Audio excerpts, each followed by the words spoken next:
Salut à tous, bienvenue sur Maroc Atlantis live pour cette vidéo sur justement un sujet qui concerne indirectement notre communauté mauresque, donc je parle bien des Maghrébins, hein, des Occidentales.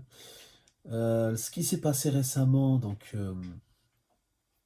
dans les Yvelines, donc c'est Conflans-Saint-Honoré je crois, donc c'est un prof d'histoire qui s'est fait décapiter par un musulman donc d'origine tchétchène, voilà, qui apparemment ne faisait pas partie de son cours, mais qui, bon, en tous les cas, avait 18 ans, donc la majorité. Et voilà, donc je pense qu'il a été, je sais plus s'il a été, enfin en tout cas, il a été neutralisé par les forces de l'ordre, mais en tout cas, je sais pas s'il est mort ou pas, mais en tous les cas, voilà, il a tué le prof d'histoire en le décapitant. Il l'a pas juste tué, il l'a décapité. Alors les gens, voilà, s'attardent sur le fait que il a tué quelqu'un. Alors on dit oui, il faut voir aussi pourquoi il a fait ça. On dit voilà, tout est centré sur les caricatures. Donc on dit voilà, c'est un prof d'histoire géo qui a enseigné la liberté d'expression, enfin montré des caricatures du prophète des musulmans. Et en gros, voilà, il a été clairement dans le blasphème, dans l'insulte. Et ça, c'est la base de tout ce que nous entendons dans les médias francophones et francophiles. Donc ces médias-là donc, se concentrent juste sur ce point-là, en oubliant une chose, c'est que il a tué quelqu'un. Il a tué quelqu'un. C'est-à-dire que si on met sur une balance le fait qu'il y a bien sûr une caricature, donc c'est un blasphème d'une religion, donc une insulte d'une religion, et à côté la mort de quelqu'un, je suis pas sûr que on soit sur les mêmes dimensions, enfin voilà, en tout cas sur les mêmes mesures. Donc c'est quelque chose qui est incomparable. On peut pas comparer la mort de quelqu'un, l'assassinat, le meurtre, la décapitation avec une caricature, un vulgaire dessin. Alors les gens, oui, disent tous que oui, les dessins, donc c'est quelque chose de très grave, tout ça. C'est faux. Il faut arriver à dédramatiser tout cela parce que vraiment, les dessins n'ont jamais été quelque chose de grave. Comment dire, les insultes, les moqueries, dans les temps anciens, même au Moyen-Âge, ont été très très nombreuses. Il y a eu beaucoup de choses. Bon, à l'époque, c'est plus la poésie, mais il y a eu aussi d'autres formes d'expression critiques envers les autres religions, etc. En général, c'est vrai que les gens ne passaient pas leur temps à insulter le autrui, mais bon, ça se faisait, ça existe, hein. L'art de diaboliser l'autre, de le rendre laid aux yeux de sa propre population, de ses semblables, c'est quelque chose qui est tout à fait réel, qui existe. Donc voilà, moi je vous invite à vous renseigner un petit peu sur la diabolisation médiévale, tout ça, c'est quelque chose que vous allez retrouver dans l'art qui existe véritablement. Maintenant, on va nous dire, voilà, la figure de tel est sacrée, etc. Mais il faut bien comprendre une chose, c'est que quand les musulmans, matin, midi et soir, insultent les polythéistes en crachant sur leur religion, leur croyance, etc., c'est pas moins blasphémateur. En fait, la question, c'est que chacun a ce qui, lui, le touche. C'est-à-dire chacun, selon sa religion, va considérer quelque chose de blasphématoire ou pas.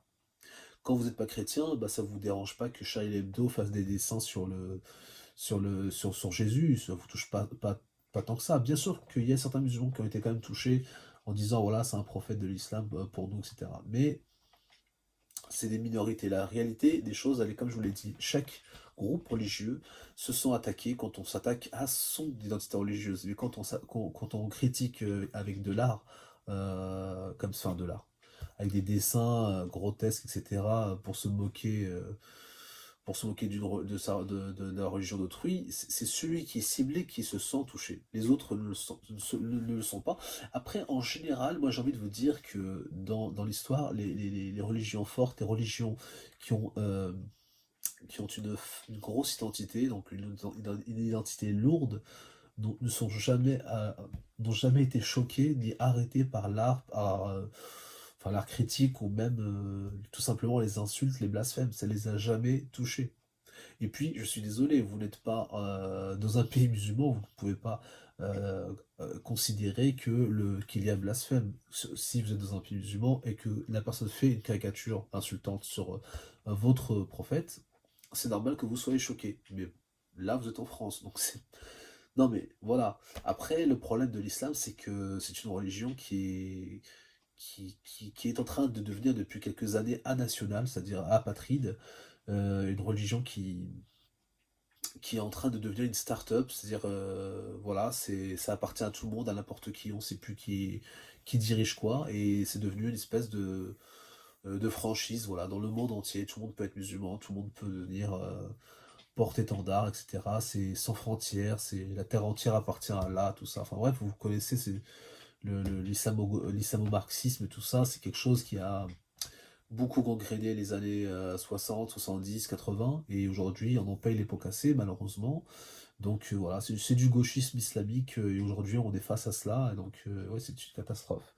Maintenant, nous, en tant que Maghrébins, on ne devrait pas se sentir concerné par ça. Mais il faut comprendre que les Français, les Nordiques, enfin tous les peuples du Nord, ne voient pas comme ça. Pour eux, il n'y a aucune différence entre un musulman, un Tchétchène du Pakistan qui menace des gens au couteau, qui égorge des professeurs en plein cours, et un occidental, un maghrébin, qui, euh, qui fait juste sa prière 5 fois par jour et qui vit sa vie, quoi. Pour eux, il n'y a aucune différence, mais il y en a bien une, et c'est là que j'interviens pour vous dire, et l'utilité de cette vidéo, c'est de vous dire à vous occidentaux, à vous les berbères, enfin, comme on vous appelle, hein, c'est pas votre vrai nom, vous êtes les occidentaux, voilà, à vous les morts, à vous tous les peuples d'Occident, de vous réveiller et de clairement affirmer votre opposition à cela. Vous devez être capable de le dire, parce que quand les gens voient ce genre de fait d'actualité, ils affilient ça à vous. Vous devez être capable de dire qu'il n'y a pas qu'un islam, qu'il y a des islams au pluriel, de la même façon qu'il y a le catholicisme, le protestantisme et bien d'autres d'évangélistes. C'est comme si, je sais pas moi, vous dites par exemple un chrétien, voilà, il y a des témoins de Jéhovah, on est tous témoins de Jéhovah. Non, vous êtes un chrétien va vous dire, moi je suis chrétien certes, mais je suis catholique, je suis pas, voilà, Dieu merci, je suis pas de ces gangs là, de ces groupuscules, etc.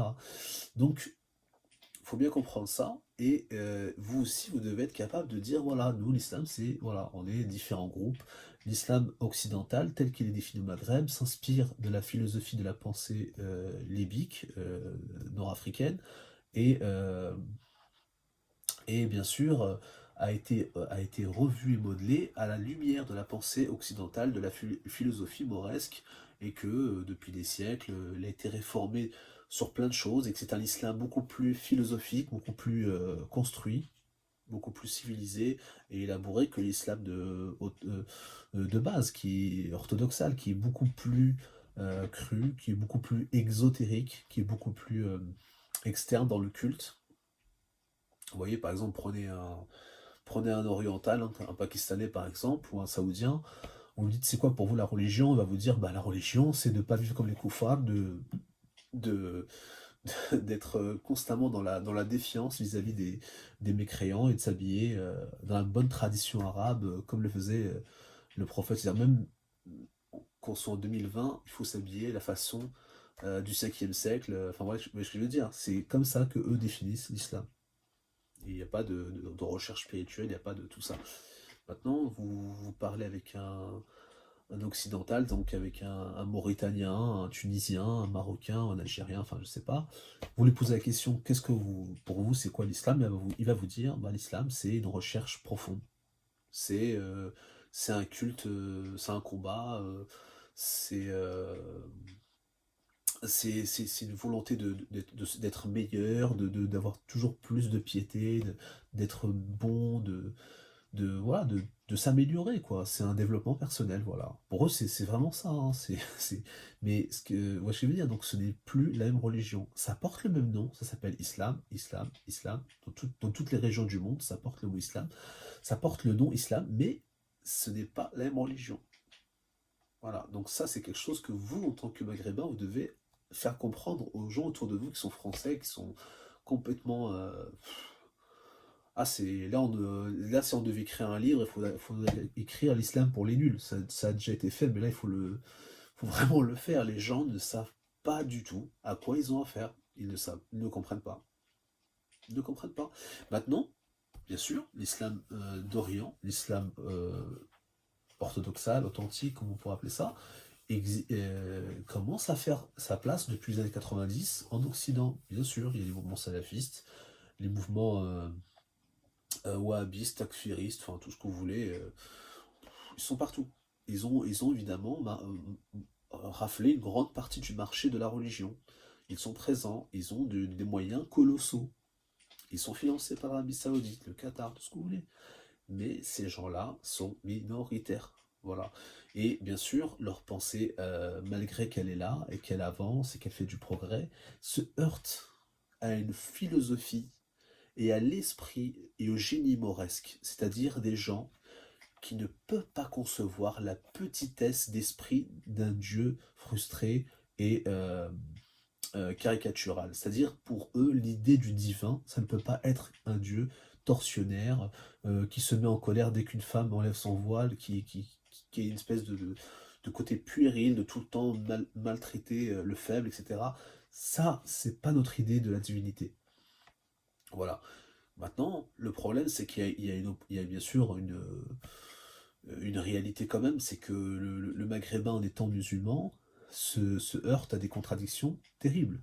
Parce que mettre en sacrétisme la religion, euh, la religion occidentale, donc berbère et ce qu'on pourrait appeler paganisme, mais bon, je n'aime pas trop ce terme, avec la religion islamique, c'est quelque chose qui est totalement contradictoire.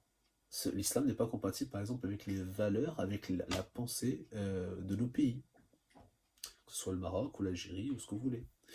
Mais les gens arrivent à mettre en connivence en ces deux façons de penser parce que ils se censurent, parce qu'ils essayent de se dire que il y a des choses qui nous dépassent, que ça, c'est de l'ordre du divin, qu'il ne faut pas chercher toujours à comprendre. Et les gens aussi vivent malheureusement beaucoup dans l'ignorance, parce que quand on ne lit pas et qu'on ne se renseigne pas sur ce qu'est le Coran et les méfaits qui est dedans, comme les gens publient par exemple les versets euh, celui qui tue un homme a tué l'humanité, euh, celui qui maltraite autrui voilà, déplaît à Allah, enfin des choses, des versets qui sont beaux, qui sont plaisants, mais ce qu'ils ne comprennent pas, c'est que ces gens-là, c'est que tous ces versets-là sont des versets marketing, sont des versets qui ont été créés au début de l'islam pour séduire les non-musulmans. C'est ce qu'on appelle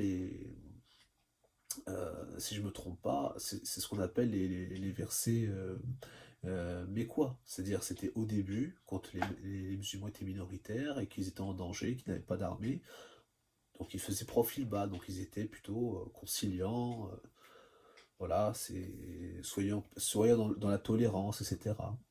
Personne ne doit être forcé de suivre le culte de l'islam, etc. Mais vient après l'ère égérienne, quand les musulmans vont immigrer, etc. Et qu'il y a l'arrivée à Médine, le premier État islamique qui se met en place, qui est plus un royaume, mais bon, passons. Euh, et qu'à ce moment-là, on a justement les versets médinois. Là, par contre, ces versets-là, cette partie du Coran qui est plus tardive, abroge les anciens versets qui précédaient, qui étaient bien sûr, certains, voilà, étaient très tolérants, très, très beaux, comme je vous l'ai dit, comme je vous en ai récité à l'instant. Mais voilà, les nouveaux ont abrogé les anciens, et les nouveaux sont évidemment guerriers, évidemment cruels, évidemment terribles. Voilà. Donc à partir de là, si vous voulez, c'est fini. Tous ces versets-là n'ont plus de valeur. En fait, ils sont abrogés par les nouveaux qui les annulent, qui disent voilà, maintenant, faites la guerre aux mécréants, faites ceci, faites cela. Voilà. C'est ça la réalité, c'est ça. Maintenant, en tant que les musulmans, enfin, je sais pas, vous en tant que maghrébin, voilà, vous vivez votre islam entre guillemets pacifique, voire même, non, on pourrait dire pacifique, hein, pourquoi pas, soyons clairs, disons les termes, vous vivez votre islam pacifique, vous êtes heureux, vous êtes en paix, vous avez des voisins qui sont athées, qui sont juifs, qui sont polythéistes, qui sont je sais pas quoi, vous les respectez, chacun son culte, chacun sa vie. Voilà, il n'y a pas de problème. Mais le problème, il vient pas de vous, il vient de votre silence. C'est-à-dire en tant que musulman, vous vous prosternez vers la Mecque, vous vous prosternez vers les Arabes, vous ne vous prosternez pas vers vos ancêtres. Les premières mosquées du Maghreb, les gens se prosternaient, en tout cas du Maroc, se prosternaient en direction de notre Mecque à nous, qui est Marrakech. Amour d'Akouche, c'est le royaume d'Akouche, donc le dieu Akouche, c'est-à-dire Hadès, Pluton. Donc c'est notre dieu, c'est le dieu des Occidentaux. Et donc, si vous priez dans cette direction-là, on peut, entre guillemets, considérer votre culte comme respectable. Mais là, vous priez vers l'Orient, vers la Mecque, vers les Arabes. C'est un signe de soumission totale. En plus, c'est même pas des prières euh, comme on fait nous, par exemple, avec la prière libique, des prières face à la divinité, vous l'adorez, etc. Non, c'est vous vous agenouillez, c'est-à-dire vous vous humiliez, mais pas dans le sens juste cultuel, vous vous humiliez aussi dans le sens civilisationnel. Vous renoncez à votre identité et à votre ce qu'on appelle berbérité, mais bon, le terme n'est pas exact, mais vous voyez ce que je veux dire. Tout ça pour vous remplacer Tamourt par finalement le Dar al-Islam, le Dawla Islamia, voilà. Donc c'est très très grave. Mais en plus de ça, d'être dans cette soumission, vous adhérez au silence. C'est-à-dire que vous, sous prétexte que quelqu'un va égorger comme ça un prof d'histoire géo parce il a caricaturé avec un dessin un prophète ou je sais pas quoi, enfin bref, peu importe. Sous prétexte que cette personne a blasphémé contre votre religion, vous allez soutenir le criminel, vous allez dire, enfin, vous allez être dans un silence complice. Voilà. Et on dira, et les gens, finalement, bah, vous voyez, vous leur donnez raison en disant que finalement, musulmans d'Occident, d'Orient, c'est la même chose. Vous soutenez le même projet finalement, le même massacre. Parce que entre celui qui est modéré, celui qui est extrémiste, enfin celui qui il y a quand même une connivence finalement entre celui qui soutient, celui qui se tait, celui qui porte le sabre. Finalement, il y a une connivence, c'est-à-dire que tous vous vous sentez dans la même obligation de tuer pour venger, entre guillemets, hein, bien sûr, l'honneur de votre prophète. Mais c'est terrible de penser comme ça. C'est terrible parce que si l'honneur de votre prophète se résume juste à un petit dessin, ça veut dire que finalement ce prophète n'en est pas un et que sa valeur en tant que personnage illustre est médiocre. Si une religion suffisait, si un blasphème, pardon, suffisait à faire s'effondrer une religion, ça veut dire que votre religion est médiocre. Elle est faible. De la même façon qu'un château de cartes s'effondre juste en soufflant une seule fois. De la même façon que une bougie s'éteint quand on souffle dessus. Ça veut dire que finalement, votre religion ne tient qu'à un fil. Et qu'elle ne. Voilà. Vous voyez ce que je veux dire? Parce que si votre foi est forte, si votre religion est bâtie sur des fondements solides, bah ignorez. Et ignorez les gens qui critiquent. Voilà. Après, comme on dit, il n'y a que la vérité qui fait mal. Si la critique en elle-même elle est constructive et que ça vous blesse et que vous en arriviez à la violence, c'est que vous n'acceptez pas la critique et que vous avez peur que la personne en face de vous ait raison contre vous. Donc si c'est le cas, comprenez bien que vous êtes en train de défendre une religion faible. Voilà. Maintenant, je vous dis une chose en tant qu'occidental, en tant que mort. Voilà, je vous invoque et je vous appelle à réfléchir à ce que vous faites, à ce que vous voulez, à la direction que vous faites prendre à votre vie, en restant affilié à ce genre de gens qui égorgent des profs d'histoire géo en cours juste pour une histoire de dessin blasphématoire.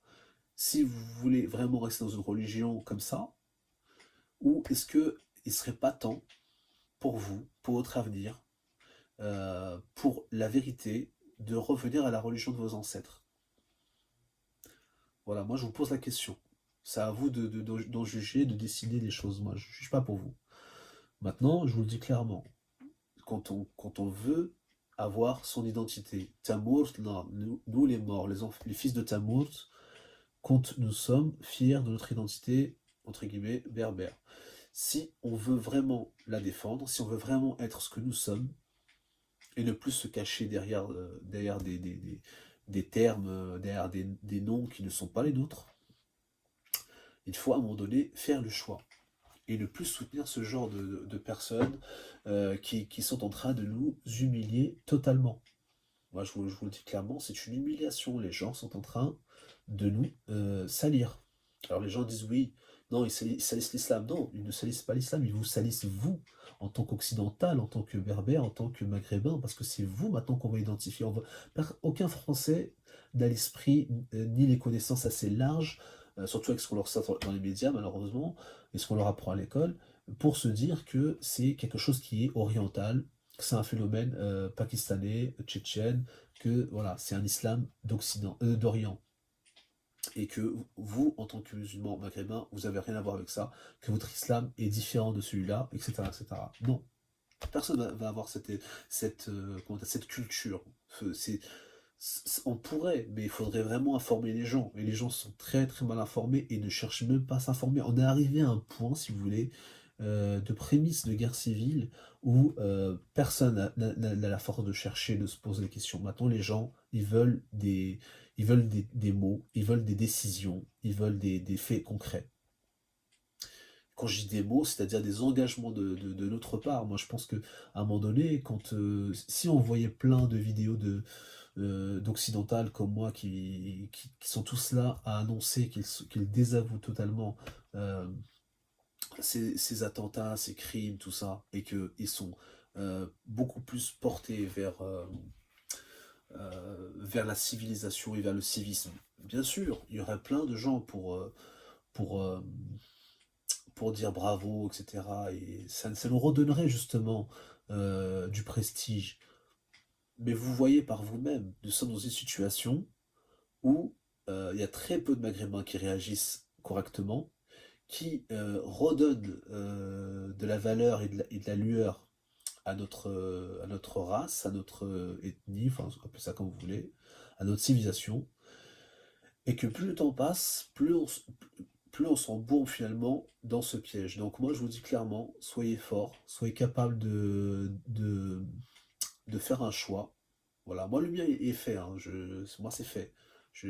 Les choses sont claires. L'islam, c'est terminé. Pour moi c'est terminé depuis très longtemps. La chose qui vraiment m'empêchait de renouer avec mon identité, elle n'est plus là. Et l'adamisme en général. Je ne parle pas que de l'islam, je parle de l'adamisme en général. Donc c'est terminé. Donc voilà, moi je vis en paix, je suis enfin tranquille, je suis enfin épanoui et en phase avec mon identité. Je sais ce que je veux, je sais ce que je dis. Maintenant, à votre tour de faire ce même cheminement et d'arriver à dénoncer cela. Voilà, même si vous n'arrivez pas à faire l'effort de revenir vers la foi de vos ancêtres, faites au moins l'effort de faire justice, de dire voilà, même si je suis par exemple musulman, ça passe pas. Ça passe pas. Moi, je suis pas d'accord. Je veux pas cautionner ça. Je veux pas que les gens, quand ils pensent à moi, quand ils pensent à ma famille, quand ils pensent à mes proches, ils me voient avec ces gens-là. Enfin, ils m'identifient à ces gens-là. Voilà. Moi, je vous le dis, là, on n'est pas encore en guerre civile, mais on est dans une phase, on est dans les prémices, vous voyez. C'est l'acte 0.3. C'est-à-dire là, voilà, c'est vraiment, on est au début de quelque chose. Peut-être pas encore le début de la guerre civile, mais c'est, comme je vous le dis, c'est les prémices. C'est quelque chose qui se met en place, tout doucement. C'est insidieusement. C'est très pervers, hein. Mais le jour où ce sera prêt, vous ne serez pas prêt. Ce sera vraiment une catastrophe et vous serez dépassé. Et bien sûr, comme certains Français vous le diront, voilà, ils n'ont rien contre vous, mais voilà, vous avez quelque part, il y a un silence complice. De la même façon que je peux être aussi sévère avec les Français aussi, hein. C'est de la même façon qu'un Français chrétien voit ses semblables envoyer l'armée contre les Berbères de l'Azawad, détruire un État sincère, un État juste, un État noble,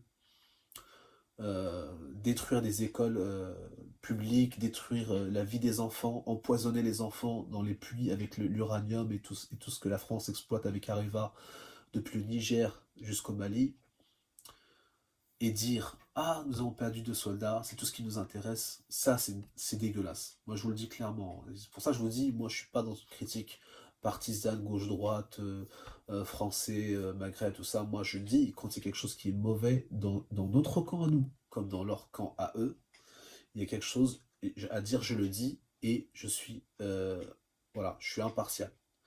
Je suis clair là-dessus, c'est une ignominie. Et vous aussi, Français, si vous voulez pas que les gens soient à chaque fois, comme vous dites, indigénistes, si vous voulez pas que les, les Nigériens, les Maliens, enfin, tous ces peuples d'Afrique négroïde, ou que nous, les Maghrébins occidentaux, nous soyons à chaque fois dans une posture indigéniste, donc tout le temps à parler de la colonisation, tout le temps si vous voulez pas qu'on soit comme ça, dénoncez la présence de l'armée française au Mali, à l'Azawad, pardon, dénoncez le fait, les crimes qu'Areva et que tous ces gens font au nord Niger, tout ce qui se passe là-bas, tout ce que la France est en train d'opérer, le pillage de nos richesses de la Mauritanie jusqu'au Niger, en passant par l'Azawad. Dénoncez tout ça, dénoncez ce que font ces compagnies-là, dénoncez tout cela et demandez au rapatriement des troupes françaises. Faites cela. Si vous êtes capable de le faire, si vous êtes capable de dire que c'est une guerre injuste, que c'est criminel, que c'est pas une guerre en réalité contre Al-Qaïda, mais une guerre faite contre l'État légitime et populaire de l'Azawad, si vous êtes capable de faire ça, là oui, là on parlera, là on dira que oui, il y a un échange sincère, nous ne voulons pas de développement de l'islamisme, nous voulons le combattre, nous ne voulons pas des extrêmes, nous ne voulons pas d'une guerre, d'un chaos, etc. Mais est-ce que vous aussi de votre côté, vous le voulez? La question peut se poser parce que on se la pose à chaque fois dans l'autre sens. Alors vous devez combattre les islamistes, vous devez prouver que vous n'êtes pas des musulmans extrémistes, vous devez prouver que vous êtes de bons Français, vous devez prouver que vous êtes des gens bien, etc. Nous, on a fait nos preuves. Hein. Nous, on s'est toujours battus. Les Maghrébins, d'ailleurs même, je vous l'ai dit la dernière fois dans la vidéo que j'ai faite, je vous ai dit, celui qui a attaqué, enfin qui a essayé qui a défendu les jeunes filles là, qui se sont fait agresser de Charlie Hebdo par le Pakistanais là, qui voulait les poignarder et qui l'a coursé, c'est un Algérien, c'est un Maghrébin, c'est un Occidental. Je vous l'ai dit, mais personne n'a relié ça, ça intéresse personne. Hein. De toute façon, moi je l'ai dit, et c'est pas la seule fois, c'est pas la seule fois. Il y a eu plusieurs fois où des gens, que ce soit du Maghreb ou du Sahel, se sont interposés contre des islamistes comme ça. Mais personne n'en a parlé particulièrement. Enfin, sans plus. C'est passé, mais on a dit voilà, c'est jamais suffisant. D'accord. Admettons qu'il y a plus d'occidentales, de maghrébins, de gens du Sahel qui fassent du mal aux Français que de gens qui les protègent et qui leur fassent du bien. D'accord, admettons. Mais de votre côté, est-ce qu'il y a des Français qui s'interposent, qui disent voilà, nous sommes contre la guerre à l'Azawad, au Nord Mali, nous sommes contre le pillage de vos richesses, nous sommes contre la présence injuste de l'armée française qui ne cesse de détruire cette région. Non, moi j'en vois pas, je ne vous vois pas. Il n'y a aucun Français. Pourtant, il y a eu plein de manifestations contre la guerre en Irak, il y a eu plein de choses contre la guerre au Vietnam. Enfin, à chaque fois, il y a eu des grands soulèvements, des cris de colère, des refus. Là, non. Là, vous êtes tous. Ah oui, non, mais attendez, là, c'est contre Al-Qaïda, ça passe. Mais comprenez bien que Al-Qaïda, comme le Daesh en Libye moderne actuellement, n'ont jamais été aussi forts que depuis l'arrivée de la France. Parce que c'est la France, c'est l'OTAN, c'est tous ces États-là qui ont financé, qui ont armé ces gens. Leurs armes ne viennent pas, sont pas tombées du ciel, enfin si, mais je veux dire, elles sont pas arrivées là par hasard, elles sont venues là parce qu'on voulait qu'elles soient là pour eux. Voilà, donc clairement, comprenez-le bien, comprenez les choses. C'est si Kadhafi serait resté là et tous les dictateurs que bien sûr on ne chérit pas, hein, c'est pas la question. Mais si les choses étaient en ordre, il n'y aurait pas Al-Qaïda. Rappelez-vous comment l'Algérie a traité le problème des islamistes dans les années 90. Regardez comment le Maroc gère clairement depuis un bon moment la question du terrorisme islamique. Regardez comment la Tunisie, à l'époque de Ben Ali, avait géré les islamistes. Ne me dites pas que à ce moment-là, quand il y avait cette gestion-là, il y avait les terroristes, il y avait Al-Qaïda, il y avait tout ça. Il y avait pas tout ça. C'est venu justement quand ces personnes ont été démises, ont été, voilà, ont été déchus de leur grade, de leur fonction, et qu'on a mis en place des gouvernements laxistes et que justement l'armée française a entre guillemets financé sous couvert de lutte pour la liberté, parce que c'est toujours comme ça. Parce que n'oublions pas que les talibans au départ, avant de devenir les méchants terroristes, ils étaient les défenseurs de la liberté dans les années je sais plus si c'était des années 70 ou non, je me rappelle pas, de toute façon c'est une époque qui n'est pas la mienne, mais ça m'a jamais intéressé de toute façon ces guerres-là d'Afghanistan, mais je vous dis clairement, voilà, c'est la même chose. On nous fait le même cinéma à chaque fois. Au départ, on finance des criminels, des terroristes islamiques en disant qu'ils combattent les vilains soviétiques et je dis pas que c'est des gens bien, mais voilà, en disant qu'ils combattent des forces du mal supposées. Puis ensuite, finalement, ces mêmes gens ils gardent les armes qu'on leur a données et ils les retournent contre les gens. Et on s'étonne que ces gens-là soient puissants, qu'ils aient du réseau, qu'ils se développent. Bah oui, mais ils sont clairement aidés, hein. C'est pas caché, c'est pas une aide. C'est comme Al-Nosra, tout ça. C'est pas en Syrie, c'est pas des aides qui tombent du ciel. Et ces aides-là sont claires et affichées. C'est officiel, c'est public. L'Élysée ne s'en cache même pas en disant bien sûr, mais attendez, c'est pas des islamistes, c'est des bons islamistes. Bah oui, mais écoutez, c'est. Voilà, donc c'est. Voilà. Moi je vous dis juste une chose. euh, en tant que Français, vous devez vous mobiliser contre ce genre de choses qui se passent dans nos pays à nous, parce que nos pays en souffrent. Il n'y a pas un seul État berbère en Libye, en Afrique du Nord. Euh, Qu'est-ce que vous voulez que je vous dise? C'est une catastrophe, ça a été voulu. Voilà, c'est la France, pas la France en tant que civilisation, mais c'est la France maçonnique, donc c'est la République maçonnique hein, dont il est question. Parce qu'on on me reproche souvent de dire la France, mais non, mais voilà, moi quand je dis la France, je parle de la République maçonnique, je dis pas c'est les Français qui veulent ça, mais votre silence complice, voilà, enfin j'ai tout dit, hein, votre silence est complice. Donc ça veut dire que quelque part, vous acceptez ça. Vous acceptez cette injustice, ce crime contre des civilisations, contre des peuples, contre des gens innocents qui jamais, au grand jamais, n'auraient fait la guerre contre votre population, contre les gens de chez vous. Voilà. Donc après, je sais qu'en tant que peuple français, vous ne pouvez rien faire contre cela. C'est du ressort de l'État. Je le sais bien. Mais au moins l'élégance. Soyez, faites preuve de courtoisie, d'élégance, soyez respectueux, dénoncez les choses, soyez comme moi impartial et juste. Ne dites pas, voilà, oui, on ne veut pas que les Maghrébins, les Occidentaux viennent dans notre pays faire des attentats, on est contre l'islamisme et tout ça, c'est vous qui nous amenez ça, etc. Et en même temps, ne jamais vous offusquer de ce que les crimes de ce que votre propre État fait dans le pays des autres. Et en plus, tout en créant finalement cet extrémisme, comme je vous l'ai dit à l'instant, parce qu'à la base, il n'existait pas, il était complètement marginalisé, écrasé. Et là, en installant justement cette nouvelle, ce nouveau paradigme macronien, finalement, on est en train de détruire tous ces États qui luttaient contre le terrorisme. Aujourd'hui, bah voilà, indirectement ou directement, à vous de voir, mais le terrorisme est financé et aidé voilà, par la République maçonnique. Donc moi, je vous dis une chose, dénoncez ça. Nous, de l'autre côté, bien sûr, voilà, on fait cet effort de dire voilà qu'on a un combat nous aussi de l'autre côté de chez nous à faire, mais ne niez pas non plus le vôtre.